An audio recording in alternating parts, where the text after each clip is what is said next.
and 2 inside. And these are actually able to come out, so you can customize it how you want to place your products in. And in order to remove the shelf, just press up and remove.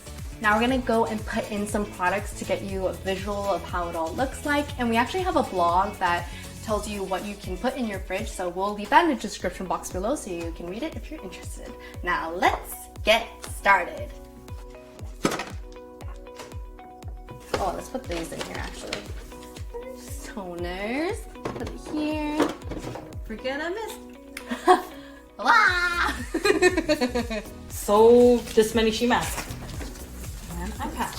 Eye patch, let's put it like that. Ooh. Dun, dun, dun, dun.